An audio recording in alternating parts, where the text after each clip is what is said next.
What's up, everybody? This is Zanny Cakes, and this video is all about the hybrid assassin. The trap assassin has always been one of my favorite playstyles, and throwing Blades of Ice into the mix makes it even better. This build is great as a season starter. It's very easy to level with. You can start doing map content with hardly any gear, and at endgame it can do just about all content extremely efficiently. If you're considering making an assassin or are looking for ideas on how to progress with the one that you have, stick around and I'll tell you all that you need to know. In this video, I go in depth into the mechanics of the build and how it works, why it's good. I go over stats, skills, mercenary options, and I will show you how to progress from super budget to mid-game gear and then talk about where to go from there. To anyone that saw my last hybrid assassin video, I would like to apologize. It was brought to my attention that in Path of Diablo, facets do work with traps, and after digging through about 3 years worth of patch notes, I confirmed this is the case. I did not want to spread any misinformation, so I immediately took the video down to redo it. Again, I'm sorry for any inconveniences. With that, let's get into the build and how it works. The majority of this build revolves around the Wake of Fire trap, which shoots out 5 waves of fire in a very large AoE and does a very good job of mowing down whole screens worth of enemies. Traps are considered to be minions and have very unique interactions with gear and modifiers. As I mentioned in the introduction, fire facets, both the plus to spell damage as well as the minus to enemy resistances, does work on Path of Diablo. That is not the case on vanilla Diablo 2. But it works out for us because it can make our build even stronger. So what all works with traps? We get a benefit from plus to all skills, plus to fire skills that are not class specific, such as the ones on Mage Fist will work, but a +3 to fire skills sorceress only amulet will not work. We also get benefits from trap skills or Wake of Fire specifically on a claw, as well as plus to fire skill damage, minus to enemy fire resistances, conviction aura, and lower resistance curse. The things that do not work with traps would be open wounds, crushing blow, or deadly strike. It does not apply slow target debuff from things like arachnid mesh. It does not proc chance on hit or chance on attack. It does not benefit from plus to summon damage. It does not benefit from plus elemental damage like poison damage that you get from venom. It does not leech, and it does not work with mana per kill. At lower gear levels, plus to skills are far more valuable than minus to enemy resistances or plus skill damages, and your primary focus should be getting as many plus to skills as you can. Once you have a solid gear setup and a decent plus to skills, you can then start investing in things like facets to further increase your damage. Since Wake of Fire only does fire damage, resistances and immunities become one of our biggest hurdles. There's a lot of debate on the Infinity rune word for your mercenary and whether or not it is worth getting. And to be able to make that decision, we have to understand how resistances and immunities actually work. So resistances, whether it's on your character or on the enemies that you are fighting, reduce the damage that you take by the percentage of resistances that you have.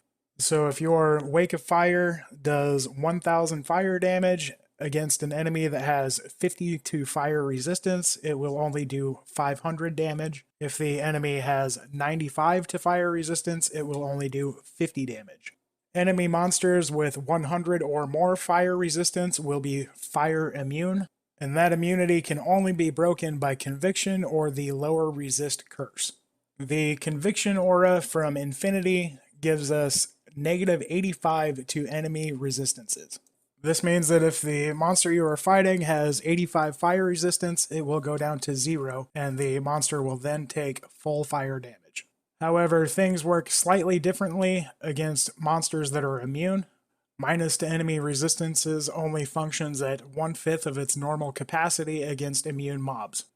That means that our 85 negative enemy resistances from conviction is only reducing resistances by 17% against anything that is immune. If that immunity brings the enemy resistances to 99% or below, that immunity will be broken. This is a screenshot from the Path of Diablo wiki on map monsters and their resistances. If you look at Frigid Plateau, you can see that the Doom Knight has 140 fire resistance. Since it is immune and we only reduce its resistance by 17% with Infinity, it will not break that immunity.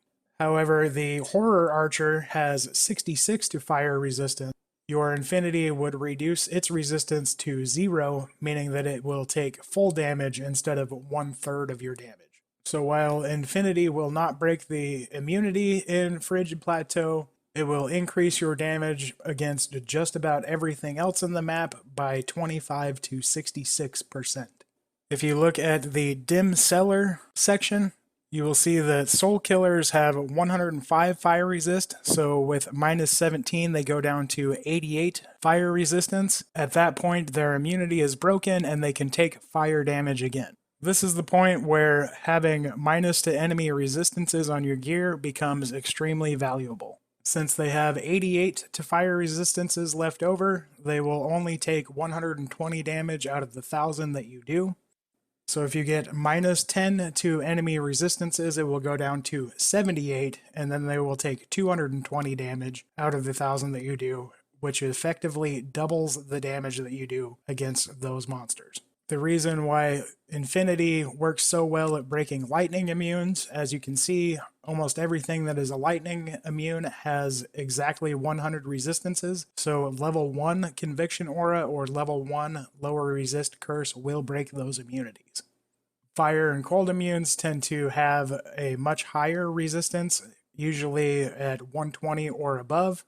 And to break a monster with 120 resistances to an element, you need at least a level 16 Conviction Aura.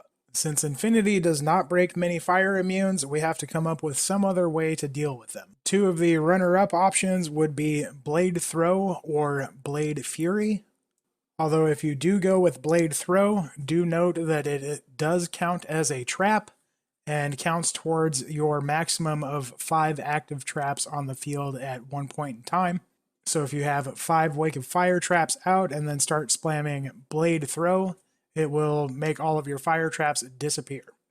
Blade Fury, on the other hand, is considered to be a ranged attack. Using Blade Fury will not affect your traps at all. However, it has a very narrow AoE and tends to work best on slow-moving single targets. This brings us to our number 1 option, which is Blades of Ice. Blades of Ice is in the martial arts tree. It is an attack that requires either claws or a dagger class weapon, and on attack it releases a number of shards that will seek out the enemy. These shards are released regardless of whether or not your attack actually hits the enemy, and each individual shard will then make its own attack roll to see whether or not it hits. The base attack is a melee ranged attack, and the ice shards are all considered to be ranged attacks.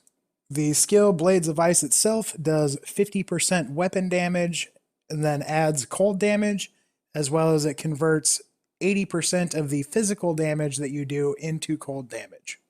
For example, if you do 1,000 physical damage, the skill will reduce it to 500 physical damage, and then it will convert it to 400 cold damage and 100 physical damage.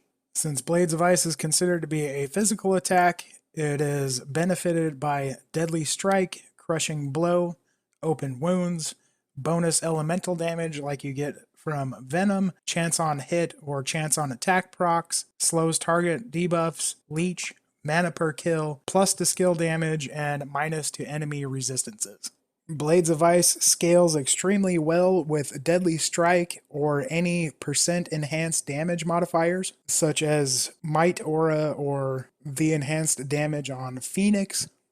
Deadly Strike doubles your physical damage done, but it is factored in prior to the physical damage being converted to cold damage. This means if you do your 1,000 physical damage and Deadly Strike, it will go to 2,000, then be reduced to 1,000 from the skill modifier, and then converted into 800 cold damage and 200 physical. That being said, Leech is factored in afterwards, so you will not leech a whole lot on Blades of Ice, since the vast majority of the damage gets converted to cold, and that portion does not affect leech at all. That being said, having plus life gained on hit works extremely well. Each individual ice shard will heal you for whatever your life gained on a ranged hit is. When it comes to facets, the facets plus cold skill damage will benefit the added damage that you get on the skill itself, but it does not affect the cold damage that is converted from physical. However, the minus to enemy resistances applies to both parts of the cold damage. So now that we know how the key components to this build work, let's get into the build itself. Stats are very simple and straightforward in this build. You have enough strength and dexterity to hold your gear, and everything goes into vitality after that. You do not need any points in energy. That being said, having some extra points into either strength or dexterity are not going to hurt you at all.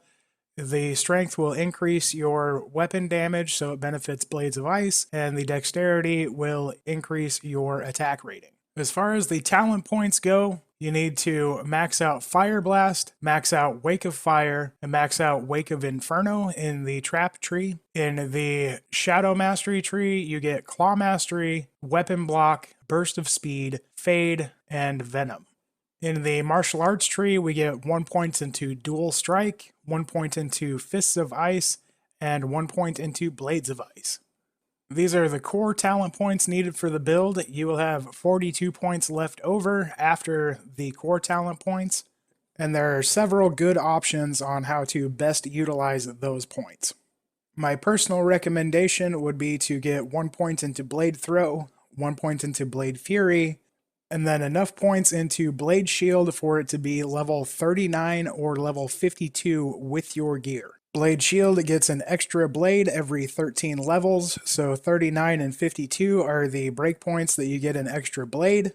Any points in between there will add some damage and some duration, but are overall not that beneficial. After that, I would put everything else remaining into Blades of Ice. You can put extra points into Fade, you can put extra points into Venom, or you can invest in either a Shadow Warrior or Shadow Master. You also have the option of getting a point into Dragon Talon and Dragon Flight if you want to have the pseudo teleport style skill. I personally do not like Dragon Flight because it requires that you have an enemy to target to be able to use it. You can't just use it to teleport over the river of lava in the River of Flame headed to Chaos Sanctuary. The reason why I recommend Blade Shield and Blades of Ice as places to spend your extra points is Blade Shield is pretty much free damage. It's considered a range attack, so it will leech. So if you have life or mana leech, it will passively heal you as it attacks enemies around you. It also will help you clear fire immunes. And at higher gear levels actually does a very good chunk of damage. Blades of Ice, as you level it up, you get bonus to attack rating, and it does increasing cold damage. The higher level Blades of Ice is, the more benefit you will get from facets or any plus to cold skill damage, helping you to clear up fire immunes that much faster. So now let's take a look at gear. Gearing a hybrid character is kind of a balancing act. Our primary focus is increasing our fire trap damage as much as we can, but we also have to have enough gear to support our Blades of Ice so it isn't useless. For our weapons in the super budget as well as mid-range setup, we are dual wielding Bartuk's Greater Talons. Bartuk's is excellent. It adds pretty good damage, gives you some leech, and then also adds plus to skills. So it benefits both Blades of Ice and Wake of Fire. If you have sockets in these, you can either put fire facets, cold facets, or Eth runes in them. The fire facets will help out your Wake of Fire trap, the cold facets will help out Blades of Ice, and Eth runes will also help out Blades of Ice by giving you a better chance to hit. Since we are using mostly caster gear, your attack rating will be low, and the Eth rune is very well worth it for such a low cost. Your complete endgame setup that you should strive for would be either to have a 3-socketed Bartux with 3 fire facets in it, or a +3 to Wake of Fire, +3 to Blades of Ice claw with the rune word Plague in it, and use the Phoenix rune word shield as your offhand. The Plague option would be preferred, even though it is much harder to obtain. It will give you +5 to your Wake of Fire trap, which is awesome. It will give you +5 to Blades of Ice, which is awesome. And the plus to skills on the Blades of Ice will offset the lack of physical damage on the claw itself. It also gives you Deadly Strike, which is very good for Blades of Ice. It gives you negative to enemy poison resistance, which will benefit your poison damage from Venom on Blades of Ice. And it also gives you Cleanse Aura. Between Cleanse Aura and Fade, poisons and curses fall off almost instantly. And this is extremely helpful when you are running maps. The Phoenix rune word benefits our Wake of Fire trap by having negative to enemy resistances. It benefits our Blades of Ice by having enhanced damage. And then it also gives you Redemption Aura, which will keep you full on life and mana as long as you are killing stuff. For your weapon switch at budget and mid-range levels, I would suggest using Harmony for the added run speed. Endgame options would be Dual Plague that add to Blade Shield to try and get your Blade Shield up to level 52. Or you can use Call to Arms and a Spirit Shield for some added life, mana, and +1 to skills. We are using a Shaco in both setups. A CNC Shaco is fairly cheap. That is the most expensive piece of gear that we have in the super budget setup. If you do not have a Shaco, you can use a Peasant Crown or the rune word Lore, or any other helmet that adds plus to skills like a Tarn Helm or Sazabi's Mental Sheath. In our glove spot on both builds, we are using Mage Fists. This gives us mana regeneration and then gives us +1 to fire skills, which benefits our Wake of Fire trap. Ideally, you would want to have Mage Fist with +2 life gain on melee and ranged hit. You could also use a 10% increased attack speed if you're trying to hit increased attack speed breakpoints. Since we are a hybrid build and our primary damage dealer is Wake of Fire, we can't sacrifice too much for increased attack speed. If you're using dual Bartux, you ideally want to have 45 increased attack speed. That will hit your fastest trap laying breakpoint, as well as get your Blades of Ice down to 6.5 frames. For our boots, we're using a pair of 20% faster run walk boots with some Magic Find on them in the super budget setup, and we're using War Travelers in the mid-range setup. War Travelers are very good because they give you faster run walk, they give you Magic Find, and then they add a flat amount of damage, which gets modified by your strength and any enhanced damage that you get from things like Phoenix or Auras, and that also helps to boost your Blades of Ice. In our super budget setup, we are using a Mavina's Tenet belt. It is a set sharkskin belt, and the reason we're using it is for the 20% faster run walk as well as mana leech. Other good options would be a String of Ears for some life leech and some damage reduction, or a Verdungos for some vitality and damage reduction. And in our mid-range setup, we are using Arachnid Mesh, which is your best belt option overall. We gain +1 to skills, some maximum mana, and it also has slows target by 10%, which is applied by both Blades of Ice and Blade Shield, as well as it stacks with the chilled effect that you get from cold damage. We are using a Mantled and a Ravenfrost in our budget setup. CNC'd Ravenfrosts are very cheap, and you can usually find a Mantled for free if you don't already have one. In the mid-range setup, we are using a Bolcathos and a Stone of Jordan. The Bolcathos ring is a better option than the Stone of Jordan for the added life leech and added life. And your ultimate endgame setup would be a Full Kathos ring with physical damage reduction on it, as well as a wisp projector with physical damage reduction on it. For the budget setup, we are using a +1 to assassin skills rare amulet. You can find a +3 to trap skills amulet for very cheap, usually around an orb of corruption on the trade site. And then in our mid-range setup, we're using a Mara's.